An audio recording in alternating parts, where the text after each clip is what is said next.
بیٹیوں کو خریدا گیا برابر امیر المومنین کے خلاف فتوے، مفسرین پوری قرآن مجید کی تفاسیر اس بنیاد پہ لکھی گئی، علی دشمنی کی بنیاد پر لکھی، جھوٹی احادیث گھڑی مسلسل وہ 90 سال جن کی طرف میں نے اشارہ کیا، اس کے بعد سے لے کے اب تک برابر مخالفت کا یہ سلسلہ جاری ہے۔ لیکن اس کے باوجود تمام تر دشمنیوں اور پروپیگنڈوں اور سازشوں اور منصوبوں اور مخالفتوں کے باوجود جس طرح آج سے 1400 سال پہلے علی امیر المومنین کی عظمت و فضیلت کا آفتاب آفتاب ہر باضمیر اور ہر باشعور انسان کے دل پر حکومت کر رہا تھا، اب 1400 سال گزرنے کے باوجود آج بھی ہر شریف النفس کے دل پر حکومت کرنے والے علی ابن ابی طالب اس ابدیت کا راز کیا ہے؟ علی کیوں سرمدی، علی کیوں لازوال، علی کیوں آفاقی، علی کیوں یونیورسل، علی کیوں ہمگیر ہے، علی کیوں لازوال، علی کی ابدیت کا راز کیا ہے؟ علی کی محبوبیت کا راز کیا ہے؟ آخر کیا وجہ ہے کہ پروردگار نے ختمی مرتبہ نے خیر اور شر کے درمیان، نیکی اور بدی کے درمیان، اچھائی اور برائی کے درمیان، حق اور باطل کے درمیان، کفر اور اسلام کے درمیان، اور ایمان اور نفاق کے درمیان، حتیٰ شجروں کی طہارت اور شجروں کی نجاست کے درمیان ذات امیر المومنین کو معیار اور میزان قرار دیا۔ یہ غیر معمولی بات ہے کہ پیغمبر نبی صاحب نے فرمایا یا علی لا یحبک الا طاہر الولادہ، اے علی تجھ سے محبت صرف وہی رکھے گا جس کی ولادت میں طہارت ہوگی۔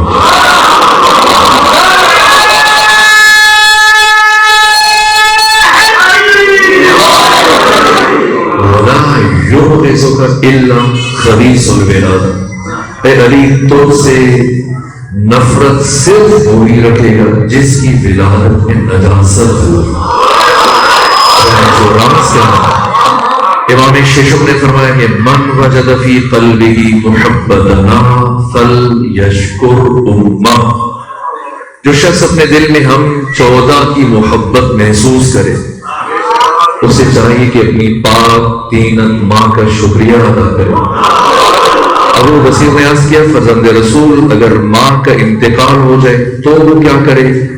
فرمایا اس کی قبر پہ چلا جائے، فاتحہ پڑھے اور ماں کی قبر سے خطاب کر کے کہے اے ماں میں تیرا ممنون احسان ہوں کہ تم نے میرے باپ کی امانت میں خیانت نہیں کی۔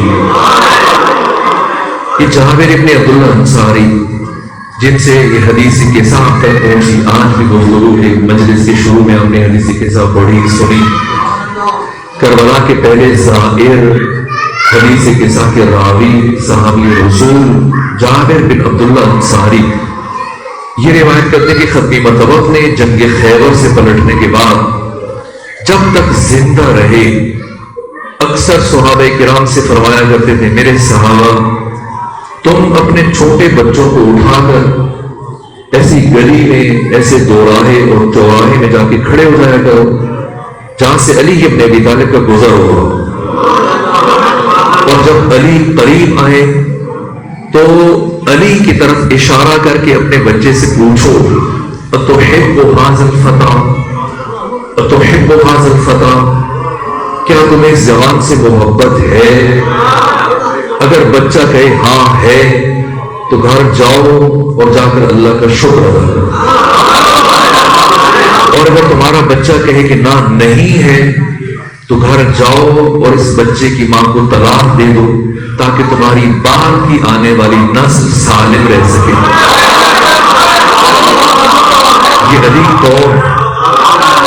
یہ علی کون ہے کہ جنہیں پروردگار نے شجروں کی طہارت اور شجروں کی نجاست کے درمیان حد فاصل قرار دیا؟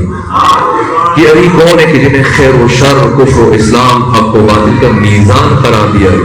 یہ غیر معمولی بات، ایک جنگ سے واپسی پر ختمی مرتبہ زمین پر بیٹھے اور ہزاروں صحابہ کرام آپ کے دائنے بائنے جمع ہوئے کہ پیغمبر کیوں بیٹھے، اور زمین پر بیٹھنے کے بعد ختمی مرتبہ نے ایک چھڑی کے ساتھ مٹی پر، زمین پر لکیریں کھینچنا شروع کی، کچ مچ، ٹیڑھی میڑھی، منحنی، مسلسل لکیریں کھینچتے ہو۔ صحابہ کرام حیران، پریشان، سرگردان، پیغمبر کیا کر رہے ہیں، کیا بتانا چاہ رہے ہیں، کیا سمجھانا چاہ رہے ہیں؟ لیکن ختمی مرتبہ مسلسل لکیریں کھینچتے رہے، اور کافی دیر لکیریں کھینچنے کے بعد ان تمام لکیروں کے درمیان ایک سیدھی لکیر کھینچی، اور لکیر کھینچنے کے بعد فرمایا میرے صحابہ خیال رکھنا، ایسا نہیں ہے، ایسا نہیں ہے، پہنچنے کے بہت سارے راستے ہیں، کئی ایک راستے ہیں، اور ان میں سے ایک راستہ علی ابن ابی طالب، نہ ایسا نہیں ہے، بلکہ خدا تک پہنچنے کا صرف ایک راستہ ہے، اور اس راستے کا نام علی ابن ابی طالب۔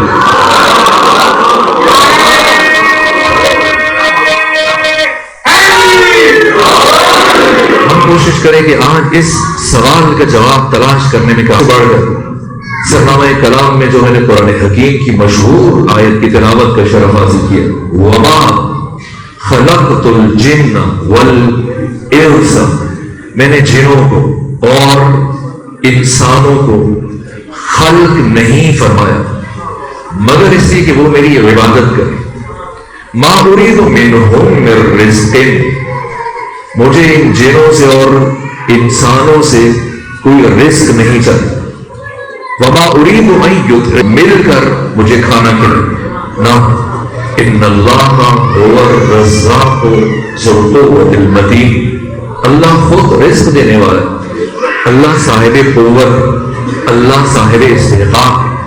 تو فلسفہ تخلیق بشر اس آیت میں جو خدا نے بیان کیا، حق تعالی کی عبادت، بندگی، اللہ نے مجھے اور آپ کو صرف اور صرف اپنی عبادت کے لیے خلق کیا، عبادت کے لیے خلق کیا۔ جس ہستی نے عبادت کا تعارف کروایا، یعنی ختمی مرتبہ، وہی ہستی جب عبادت کی بات آئی تو کیا فرمایا؟ حب علی عبادت، ذکر علی عبادت، النظر الی وجہ علی ابن ابی طالب عبادت، علی کے چہرے کو دیکھنا یہ خدا کی عبادت، علی کا ذکر کرنا یہ خدا کی عبادت، علی سے محبت کرنا یہ خدا کی عبادت ہے۔ یہ بات بہت عجیب ہے اور یہ بات بہت اہم ہے اور اسے سمجھنا ناگزیر ہے۔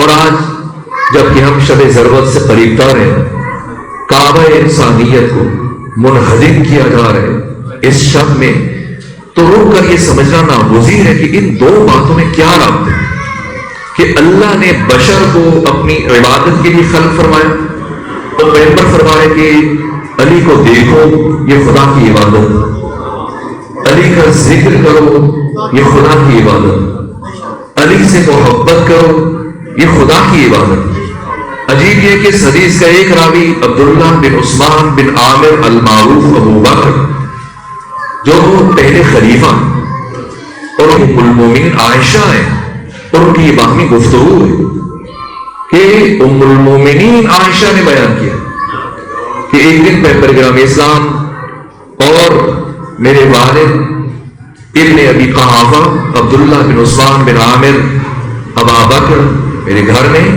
اور علی بھی موجود ہے، اور دوران گفتگو میں نے محسوس کیا کہ میرے باپ ابو بکر بار بار سر اٹھا کر علی کے چہرے کے بعد ہم علی کی طرف دیکھتے ہیں اور برابر علی کی طرف دیکھتے ہیں، کیا وجہ ہے؟ کہا کہ میں نے پیغمبر اسلام کی زبان سے سنا کہ النظر الی وجہ علی ابن ابی طالب عبادت، تو یہ بات سن کر بیٹی نے کہا بابا میں نے بھی رسول اسلام سے ایک بات سنی ہے، صرف علی کو دیکھنا عبادت نہیں، ذکر علی یہ عبادت۔ تو پیغمبر اسلام جو باپ بیٹی کی گفتگو سن رہے تھے، فرمایا کہ علی کو صرف دیکھنا عبادت نہیں، علی کا صرف ذکر عبادت نہیں، حب علی یہ عبادت، علی سے محبت کرنا بھی عبادت۔ سوال ہے کہ اللہ نے ہمیں عبادت کے لیے خلق کیا، تو پیغمبر فرما رہے علی کو دیکھو خدا کی عبادت، علی کا ذکر کرو خدا کی عبادت، علی سے محبت کرو خدا کی عبادت۔ کیا رابط ہے ان دو باتوں میں کہ دیکھو علی کو محبت خدا، ذکر علی کا محبت خدا کی، زیارت علی کی محبت خدا کی۔ ان دو باتوں میں رب تلاش کرنا، تاکہ باقی جتنے سوالات میں نے آپ کی خدمت میں عرض کیے، آخر کیا وجہ ہے 1400 سالوں کسی شخصیت سے متعلق اتنا نہیں لکھا گیا جتنا علی ابن ابی طالب علیہ السلام سے متعلق لکھا گیا۔ کسی شخصیت، جہاں تک کہ استاد حق شہید مرتضیٰ مطہری نے مستقل اسی موضوع پر ایک کتاب لکھی کہ تاریخ بشر میں علی وہ واحد شخصیت ہیں جن کے سب سے زیادہ دوست ہیں اور سب سے زیادہ دشمن ہیں۔ دوست دوستی میں شدید ہیں اور دشمن دشمنی میں شدید۔ خود علی فرماتے ہیں کہ اگر میں اپنے چاہنے والے کو، اپنے محب کی سینے پر سوار ہو جاؤں اور اس کے ناک پر اپنی چھڑی سے ضربے ماروں یا اپنی تلوار اس کی گردن پہ رکھوں اور اس سے کہوں کہ مجھ سے اظہار برات کرو ورنہ قتل کر دیے جاؤ گے، تو وہ اپنی جان قربان کر دینے کے لیے تیار ہو جائے گا، لیکن مجھ سے اظہار برات نہیں کرے گا۔ دوسری جانب اگر میرے دشمن سے کہا جائے کہ تمہیں ہم 7 زمین اور 7 آسمان کی ساری حکومت دیتے، علی سے محبت کرو، تو وہ مجھ سے محبت نہیں کرے گا۔ راز کیا؟ البتہ ایک جملہ میں عرض کر دیتا ہوں، علی سے دشمنی کی وجہ باقی بھی احادیث میں بیان کی گئی ہے، قرآن میں بھی اس چیز کو بیان کیا گیا، ارشادات بیان، لیکن ایک مختصر بحر میں جیسے شہید محسن نقوی نے بیان کیا، کہا کہ کیوں دشمنی ہے تجھ کو علی اور حسین سے، کیوں دشمنی ہے تجھ کو علی اور حسین سے، فرصت ملے تو پوچھ کبھی والدین سے۔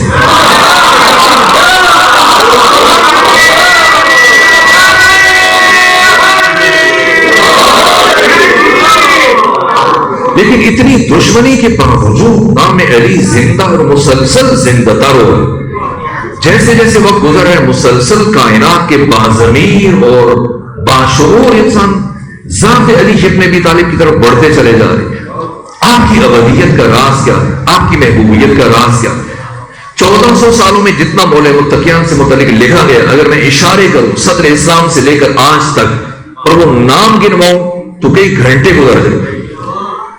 صدر اسلام سے عہد صحابہ سے لے کر عہد تابعین سے لے کر اب وہ مثالیں بیان کر، اور اس کے بعد پھر یہاں تک کہ ائمہ اربعہ اور 4 ائمہ اہل تسنن میں سے جو برجستہ ترین شخصیت ہے، امام احمد ابن حنبل 2.5 لاکھ حدیث کے حافظ ہیں، امام شافعی، امام مالک ابن انس اور امام ابو حنیفہ تینوں کو ملا کر تو کوئی مقابلہ نہیں امام احمد ابن حنبل سے، جن کی وفات 241 ہجری میں ہوئی۔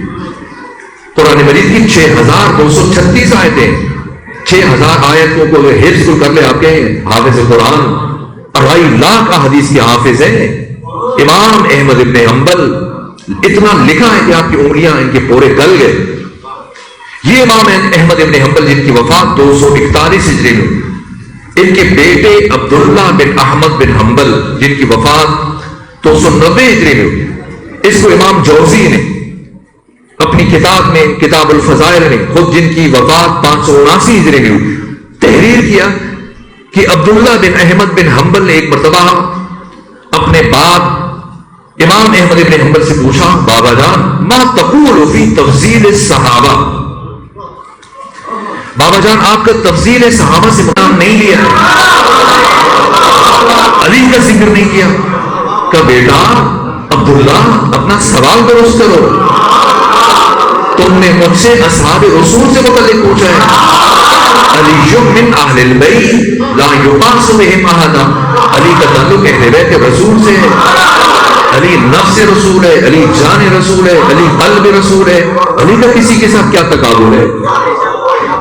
یہ امام احمد ابن حنبل اور ایک عظیم الشان شخصیت خلیل بن احمد فراہیدی، اہل علم، اہل معرفت، اہل بصیرت تشریف فرمائے. اسی میں روک کر اس انداز سے گفتگو کو آگے لے کے چل رہا ہوں. خلیل بن احمد فراہیدی عربی زبان میں جتنی ڈکشنریاں ہیں، لغت کی کتابیں، قاموس، باب المحیط، فقہ اللغہ، لسان العرب، مجمع البحرین، یہ ساری کتابیں بعد میں لکھی گئی. عربی زبان میں پہلی جامع ترین لغت ڈکشنری جس شخصیت نے لکھی ہے خلیل بن احمد فراہیدی، سیبویہ جیسے امام النحو کے استاد. ان کی وفات 157 ہجری میں، ان کا تعلق میرے مکتب سے نہیں. یہ خلیل بصری اٹھتے بیٹھتے ایک جملہ اپنی زبان سے جاری کیا کرتے تھے، کیا؟ علی امام الکل فی الکل، علی امام الکل فی الکل، یعنی علی ہر ایک کے امام ہے اور علی ہر ایک میں امام ہے. ہر ایک میں یعنی ہر شعبہ حیات میں. ممکن ہے یا اس مجلس میں برادران اہل تسنن تشریف فرماؤ، اہل سنت یا حنفی ہیں یا شافعی ہیں یا حنبلی ہیں یا مالکی ہیں. اگر آپ کسی اہل سنت عالم سے یا کسی پڑھے لکھے باشعور فرد سے پوچھیں کہ آپ کے کتنے امام ہیں، تو کہے گا اپنے سوال کو معین کرو تاکہ لائق جواب بن جائے. تو کیا مطلب کا شعبے کو معین کرو. آپ کے فقہ میں حلال و حرام میں کسی امام مانتے ہو؟ یہ جو 56 کتابیں جن میں لاکھوں احکام بیان ہوئے، کتاب الطہارت سے لے کر کتاب الدیان تک، ان میں کسی امام مانتے ہو؟ تو بتائے گا کہ ہمارے 4 امام ہیں. مالک ابن انس ہے، امام شافعی ہے، احمد ابن حنبل ہے اور نعمان بن ثابت ابو حنیفہ ہے. اگر آپ اس سے کہیں کہ حدیث میں کسی امام مانتے ہو تو نام بدل جائے گا. یا امام اسماعیل بخاری ہیں، مسلم بن حجاج ہیں، ان دو کے استاد یحییٰ بن معین اور شخصیات. اگر آپ کہیں کہ عقیدے میں، اصول دین میں، علم کلام میں کسی امام مانتے ہو تو اب نام بدل جائیں گے. دنیا کے تمام اہل سنت یا اشاعرہ ہیں یا معتزلہ ہیں. اسی طرح ہر شعبہ حیات میں امام بدل جائے گا. اب وزن کریں اس جملے کا جو خلیل بن احمد فراہیدی باہر سے وزنی جملہ، علی امام الکل فی الکل، علی ہر ایک کا امام ہے اور علی ہر ایک میں امام ہے. کوئی علی کی امامت سے مستثنا نہیں ہے اور علی ہر شعبہ حیات میں امام ہے. جب انہوں نے یہ بات کی تو شور اٹھا اور آپ پر اعتراض ہوا کہ آپ السلام علیکم اتنی بڑی بات کیوں کر کہتے ہیں امیر المومنین سے متعلق؟ تو خلیل بصری نے اپنی کتاب العین کی پہلی جلد کے صفحہ نمبر 27 پر جواب دیا. کہ لوگ مجھ سے پوچھتے ہیں خلیل بصری مد دلیل علی ان علی امام الکل فی الکل، خلیل بصری علی ابن ابی طالب کو امام الکل فی الکل کیوں مانتے ہو؟ کہ لأن احتکار الکل الیہ فی الکل واستغناؤہ عن الکل فی الکل دلیل علی ان علی امام الکل فی الکل. کہا جب میں نے علی ابن ابی طالب کی 63 سالہ حیات طیبہ کو پڑھا تو ساری زندگی میں، علی کی ساری حیات میں نے پوری کائنات کو علی ابن ابی طالب کا محتاج دیکھا اور خود علی ابن ابی طالب کو ساری کائنات سے بے نیاز دیکھا. علی خدائے بے نیاز کا عبد بے نیاز. علی کا کوئی کسی کے ساتھ تقابل نہیں. مجھے حیرت ہوتی ہے ہمارے یہاں سوشل میڈیا پر نجی زندگی میں مناظرے کیے جاتے ہیں، مباحثے کیے جاتے ہیں. کوئی کہتا ہے علی کا پہلا نمبر ہے، کوئی کہتا ہے نہیں 4تھا نمبر ہے. نہ علی کا پہلا نمبر ہے نہ علی کا 4تھا نمبر ہے. جو گنتی میں آ جائے اسے علی نہیں کہتے.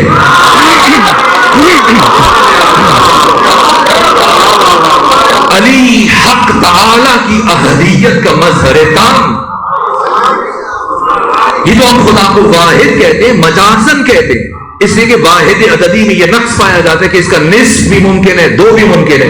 آپ گنتی بھی ملا سکتے ہیں، اسے آدھا بھی کر سکتے ہیں، شمار بھی کر سکتے ہیں. خدا احد ہے. احد کا نہ تو نصف ممکن ہے نہ یہ گنا جا سکتا ہے. وہ ایک ہو کے بھی آگے عدد نہیں رکھتا، وہ ایک ہو کے بھی ہم سے گنا نہیں جاتا. خدا احد اور علی حق تعالی کی احدیت کا مظہر. علی کا کوئی کسی کے ساتھ کوئی تقابل نہیں ہے. آپ کا جسے جی جائے پہلا کہیں، دوسرا مانے، تیسرا مانے، چوتھا مانے. نہ علی پہلا ہے نہ علی چوتھا ہے. ہمارا کوئی کسی اہل سنت برادر کے ساتھ کوئی اختلاف نہیں ہے. آپ جسے جی جائیں آپ پہلا مانیے،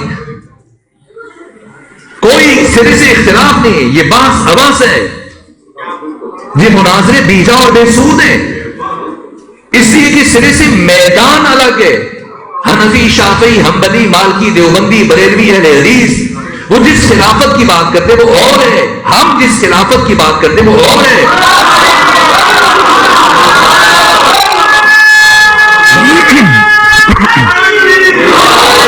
وہ خلیفۃ المسلمین کی بات کرتے ہیں، ہم خلیفۃ اللہ فی الارضین کی بات کرتے ہیں. مسلمانوں کا خلیفہ کوئی بھی ہو سکتا ہے، جسے 2، 4، 10، 20، 40، 50 مسلمان اکٹھے ہو کر منتخب کر لیں، لیکن خدا کا خلیفہ صرف وہ ہو سکتا ہے جسے خدا خود منتخب کرتا ہے. علی خلیفہ خدا، علی جانشین خدا، علی حق تعالی کی صفات اور اسماء صفات جلال و جمال کا مظہر تام. کوئی تقابل نہیں. جس خلافت کو آپ علی کے لیے ثابت کر رہے ہیں ہرگز علی پر احسان نہ کریں. علی نے اس خلافت کی حیثیت بتا دی.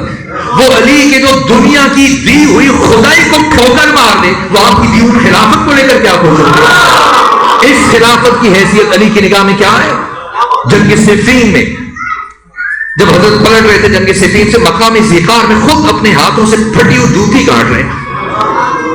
اور حبر الامہ مفسر قرآن عبداللہ ابن عباس بصرہ کے گورنر قریب بیٹھے حیرت سے دیکھ رہے ہیں، 3 بر اعظموں کا حکمران علی اپنے ہاتھوں سے پھٹی ہوئی جوتی کاٹ رہے ہیں.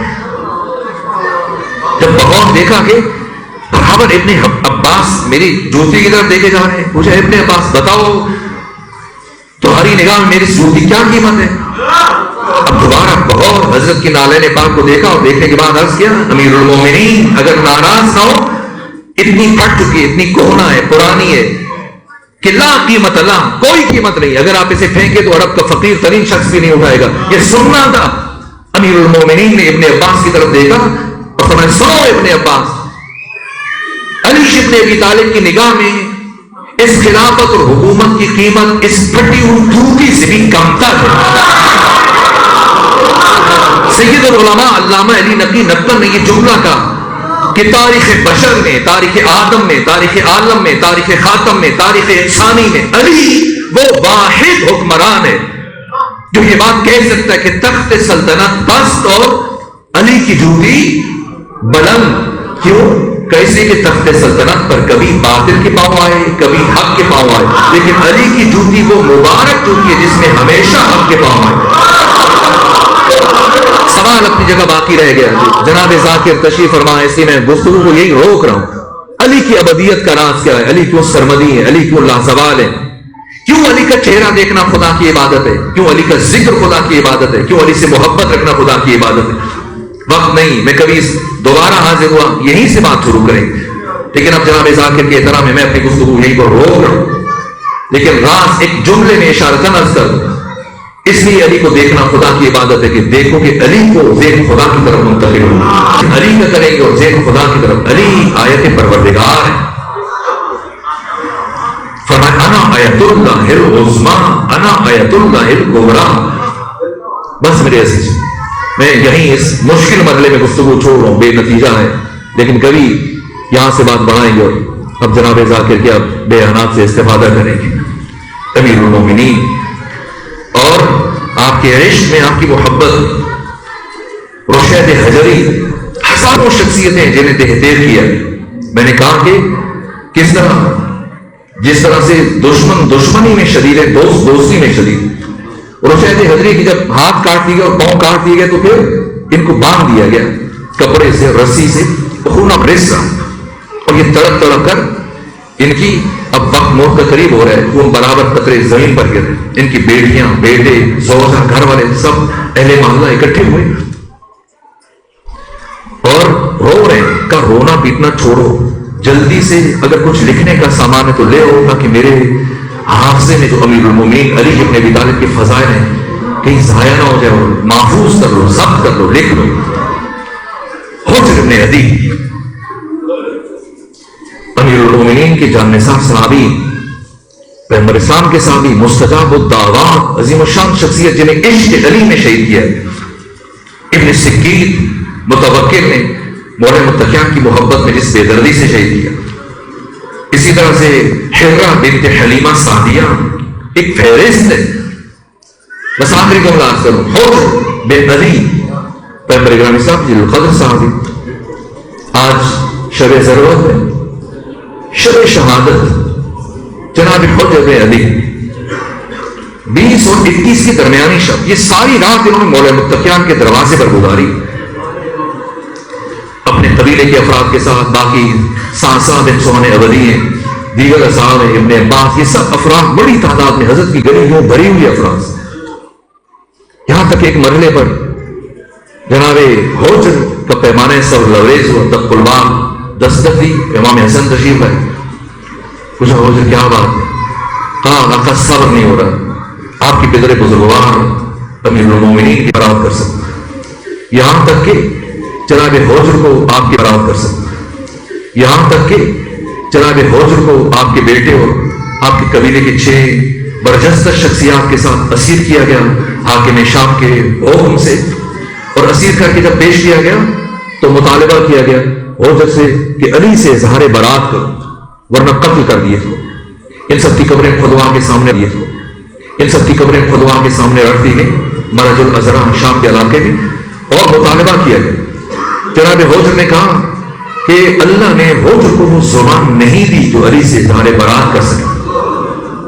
کبھی مرنے کے لیے تیار ہو جاؤ، کمیں آماد ہو، بس میری دو خواہشیں، ایک مجھے 2 رکعت نماز پڑھنے دو، پہلے قتل کرو، مجھے بعد میں قتل کرو. اور ایک تیسری خواہش بیان کی کہ میں چاہتا ہوں کہ مجھے مرنے کے بعد میرے یہ لباس تبدیل نہ کیا جائے، ان رسیوں کو نہ کھولا جائے، ان بیڑیوں کو، ان زنجیروں کو میرے جسم سے الگ نہ کیا جائے، اسی خون آلود لباس کے ساتھ مجھے دفن کیا جائے. آپ نماز کے لیے اجازت ملی، نماز پڑھ رہے ہو، نماز کے بعد 2 رکعت نماز پڑھی، ہاتھ اٹھائے کہ پروردگار تو جانتا ہے تیرے حجر نے ساری زندگی کبھی نماز اتنی جلدی نہیں پڑھی جتنی آج جلدی کر رہا ہوں.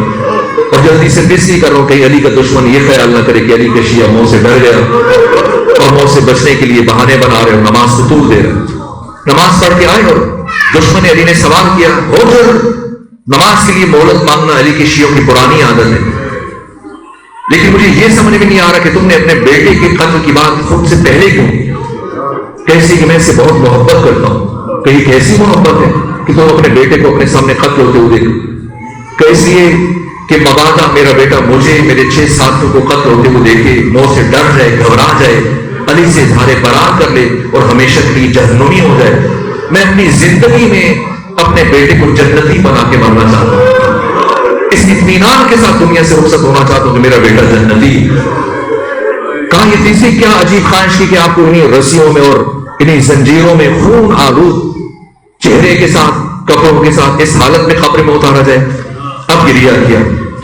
کہا اسی کے آج سے چند سال پہلے 40 ہجری میں جب امیر المومنین کو شہید کیا گیا تو شب شہادت انہوں نے مجھ سے یہ کہا تھا، میں چاہتا ہوں کہ اسی حالت میں مجھے دفن کیا جائے، قیامت کے دن اسی حالت میں اٹھوں اور میدان معاشر میں جب اپنے آقا اور مولا کا سامنا ہو تو میں کہہ سکوں امیر المومنین آپ کے چاہنے والے نے اپنا کیا ہوا وعدہ سچ کر دکھایا.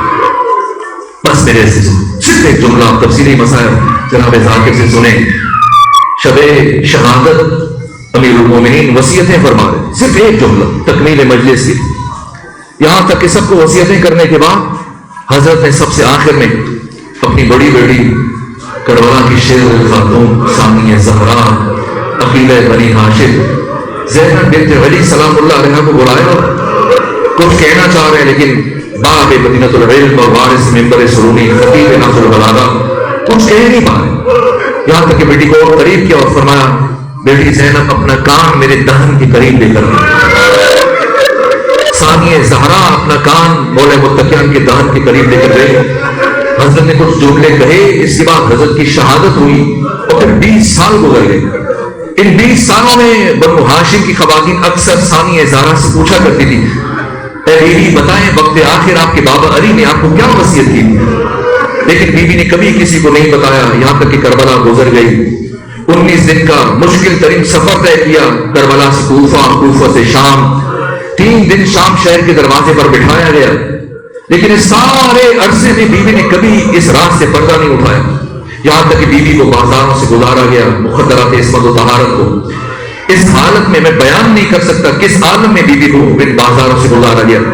آگے آگے طوائفوں کو نچایا جا رہا تھا، گانے باجے والے چل رہے تھے۔ شام کی خواتین اپنے گھروں کی چھتوں سے گن کھولتا ہوا پانی چھتوں پر لے کے گئی، ان بیویوں اور بچوں پر یہ پانی گرایا جا رہا تھا۔ اتنے پتھر مارے گئے، میں نے خود پڑھا ہے، اتنے پتھر مارے گئے، بیوی کے لیے چلنا مشکل ہو گیا، یہاں تک کہ ثانیہ زہرا نے کوہنیوں سے سفر طے کیا ہے۔ اس کے باوجود رکی نہیں، نہ کہا کہ قافلے کو روکو، نہ بڑھتی گئی، چلتی گئی۔ پہلی مرتبہ ثانیہ زہرا رکی، کہا کہ ابن معاویہ، ابن ابو سفیان، ابن حرب، ابن امیہ کے دربار کے دروازے پر۔ سارے سفر میں ایک مرتبہ بھی دشمن سے نہیں کہا قافلہ روکو، نہ، ہمیشہ سفر کرتی رہی، چلتی رہی، شام کے بازاروں میں چلتی رہی، سارا سفر طے کیا۔ پہلی مرتبہ علی کی شیر دل بیٹی یزید کے دربار کے دروازے پر بیٹھی۔ ایک مرتبہ سید سجاد آگے بڑھے اور آگے بڑھ کے سوال کیا، پھوپھی اماں گھبرا گئی ہے، پریشان ہے؟ فرمایا نہیں سجاد گھبرائی نہیں، پریشان نہیں۔ کہا پھوپھی اماں پھر کیا بات ہے، کیوں بیٹھ گئی ہیں؟ فرمایا سنو سید سجاد، آج سے 20 سال پہلے 40 ہجری میں جب میرے بابا علی کے سر پہ ضرب لگی اور وقت آخر سب سے آخر میں میرے باپ قریب بلا کر میرے کام میں ایک وصیت کی تھی، پھر میرے بابا کی شہادت ہو گئی تھی، پھر برابر 20 سال بنو ہاشم کی خواتین مجھ سے پوچھتی نہیں، میں نے کبھی کسی کو نہیں بتایا، آج زندگی میں پہلی مرتبہ آپ کو بتانے جا رہی ہوں۔ ایسے کہ سجاد، میرے بابا علی نے مجھ سے کہا تھا، اے میری بیٹی زینب، تجھے اپنی زندگی میں ایک دن ننگے سر یزید جیسے شرابی کے دربار میں جانا پڑے گا، اور میری بیٹی زینب جب ایسا وقت آ جائے تو گھبرانا نہیں، پریشان نہ ہونا، میں علی وعدہ کرتا ہوں میں آؤں گا، تجھے اپنے ساتھ لے کے جاؤں گا۔ یہاں تک کہ کچھ لمحے گزرے تھے کہ ثانیہ زہرا یہ کہتے اٹھ کر کھڑی ہوئی، السلام علیکہ یا امیر المومنین، السلام علیکہ یا ابدا۔ میں سوچا کرتا تھا کہ حسین ابن علی کی شہادت کے مرحلے میں مولا متقیان نے ایسا وعدہ اپنی بیٹی سے نہیں فرمایا، علی اکبر کی شہادت قیامت کا مرحلہ تھا، تب کے لیے ایسا وعدہ نہیں فرمایا، کسی اور مرحلے کے لیے کیوں یزید کے دربار کے لیے، اس لیے کہ علی جانتے تھے مبادا میری بیٹی زینب کا ذکر، اس لیے مولا متقیان نے وہ منظر دیکھا تھا جب اس بچی کی عمر صرف 5 سال تھی اور اس بچی کی مادر گرامی سیدہ زہرا کی شہادت ہوگی، اور جب مولا متقیان نے امام حسن امام حسین کو بلانے کے بعد آخری مرحلے میں فرمایا کہ فضا جا کر میری بیٹی زینب کو بلایا جائے آگے وہ آخری مرتبہ اپنی ماں فاطمہ زہرا کی زیارت کر لے، تو جب ثانیہ زہرا کی طرف یہ پیغام لے کے گئی تھی فضا، تو کیا جواب دیا تھا جناب ثانیہ زہرا نے فضا سے؟ کہا تھا کہ اے فضا، پہلے میرے بابا سے کہے کہ وہ حجرے سے باہر تشریف لے جائیں، اس لیے کہ جب میں اپنی ماں کی میت پر جاؤں گی تو مبادا گریہ کرتے ہوئے میرے سر سے ردا سرک جائے اور میرا حجاب متاثر ہو جائے، مجھے اس حالت میں اپنے بابا کے سامنے جاتے ہوئے شرم محسوس ہوتی ہے۔ علی یہ جانتے تھے کہ وہ بچی 5 برس کی عمر میں اپنے بابا کے سامنے جاتے ہوئے شرم محسوس کر رہی ہے، اللہ جانے ننگے سر یزید جیسے شرابی کے دربار میں کیسے جائے گی۔